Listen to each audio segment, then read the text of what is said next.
waste any time. Starting up on the Splyce side, we have in the top lane Wonderwear, Trashy in the jungle, Senkux the mid laner, Kabi their AD carry, support Nisbeth, and that coach, Yamato Cannon. On the red side is Team Roccat, that is Freddy122 in the top lane, Airwax in the jungle, Betsy in the mid lane, Saphir as AD carry, Edward as support, and their coach, I'm So Fresh.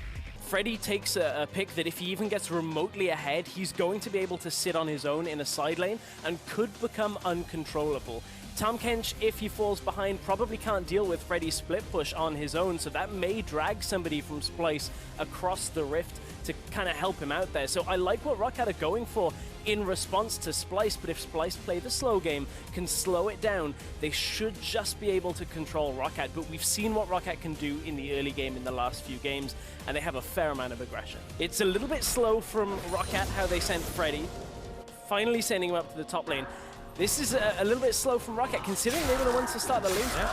Yeah, they should have been able to adapt to that quicker, but I think they got just as confused as Splyce was. So after a brief moment, we do finally get our 3v0s, so we will trade towers, and it's pretty even all said and done. So not terrible for Splyce.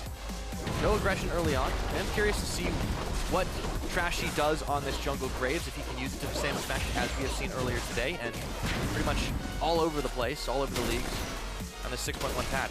Meanwhile, 3 Roccat members up on the Rift Herald ganging up here. There should be no response. There's also a network of Rek'Sai tunnels in the area, which means that Splyce have not wanted to venture really anywhere near that, and it will go over. If they fall apart by having all of their towers get pushed down earlier, Roccat are just going to run away with this. Yeah, here's something that's not advantageous for you right now. That tower going down, Roccat picks up their second. That will give them a bit of a gold lead. It's about a little over 1,000, or rather 2,000 for them. Mid lane tower, soon to fall. Airwax actually eats a charm here, but Senkux doesn't have enough damage in the tank to go, but he goes in, might be able to secure it. That's first blood. A cheeky move along with the ignite. Spirit rushing his way to a kill. There is the Black Shield, there is the Tahm Kench, so I guess that's why Edward's got both. He's just looking to go in all the time. If you miss one, well, you'll have it back up in a lower cooldown anyway. My biggest indicator is the Dragon goes down in favor of Roccat for a very deadly support.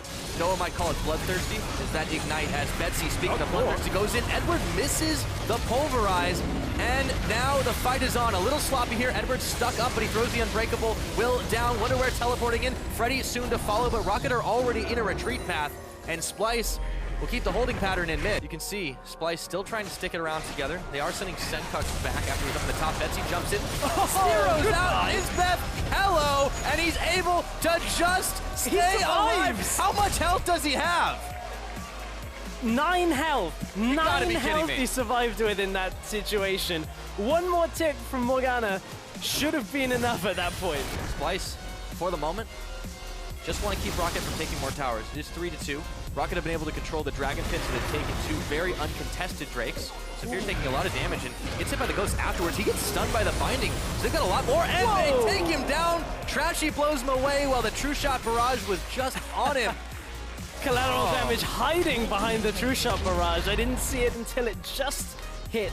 We need like Luigi to come with the Poltergust for this game. Just get rid of all of I haven't heard a Luigi's Mansion reference in forever. Well done. Ah man, I gotta fit them in where I can. This certainly seems to be the kind of game for that. Edward's been chunked though. Oh, and he goes in, he comes out. Wonderwear's in the mix, the Dragon, and there's a big Gnar against the wall. Betsy senses his opportunity, but Freddy's gonna fall as well. Kabi gets the credit for that. Airwax Ignite is on, burns his flash. Senkux, 1 auto, it will do it. He picks up a kill, and now Betsy, Eddie, and Saphir are all on the run. Charm is nailed, the double kill for Senkux, a pickup for Wonderwear, and it's just Betsy hanging around. The rest are back at spawn, and they are not looking good for Team Roccat right now. It looked to be a much better fight in this setup, but the problem was the Gnar didn't hit any of the damage dealers from Splyce. It hit the 3 people that can afford to be hit in that situation. From there, everybody turns around for Splyce, and it's back to the game plan.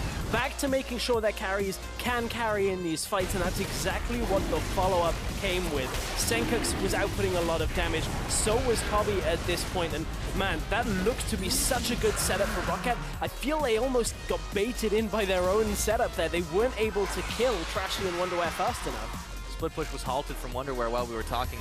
Freddy and Meganar form pushed away back. Betsy jumps in onto Wonder, but he's got a hell of a health bar, and he swallows the LeBlanc whole. Betsy, both of them getting shut down by Bobby. Saphir getting chunked and blown away. Senkuk's on a rampage, and he's going wild. This is the Senkuk's we expected to see in Europe. This is exactly why I wanted to see Senkuk's on the Ahri. I know that previously their coach Yamato Cannon has been not the biggest proponent of Ahri when we've spoken to him on the analyst desk, but I like the Splyce are finally finding their rhythm, finally finding a champion that works. The early game was not so great for him, but as this game opened up into a wider, more map-focused game, he's been on point. And now Blade of the Ruined King completed for Ezreal. Third item. It does answer my question. We still could see a death stance. Well, it's not over yet. Like, it's still good against the likes of the Gnar, the Rek'Sai bust through the tanks here. So I still think it's a good item in this sense. Just one of those options.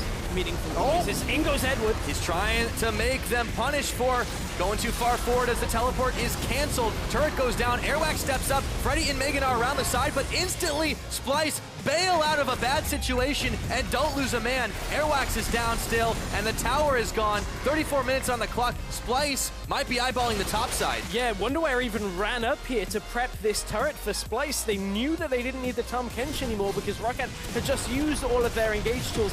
One option left perhaps when Airwax respawns. If Splyce stick around here in the top side, he could look to ult in behind them, but that's still a tough ask. Splyce and Senkuk's right now, they're going to take down this inhibitor turret. This is much better out of Splyce. Much more decisive indeed. They will take themselves an inhibitor now. Still 15 seconds until the jungler from Roccat comes up. Wonder just tanking everything. Gray health is on, and he just doesn't have to care. Super minions and Baron minions in the top side, or super minions are on their way. I'm getting ahead of myself here. Spooky Ghosts come out, but they look like they're getting away. Betsy on their own. Here comes the Void Assault.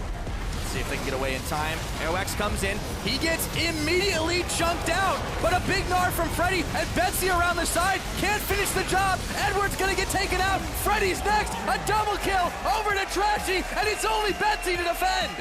Only Betsy has been pretty much the moniker of this game, perhaps. Betsy has been the only person to pick up kills for Roccat, and Splyce have prospered through that. They were able to just not lose enough in the early game, wave clear, play a simple strategy, and now they're going to get their first win. It took them 4 games to get to this point, but Splyce will come up with a victory right here over Roccat. That's got to feel good for this team. They've previously had success on this stage in Challenger. It's been a long time since we've seen them held in victory.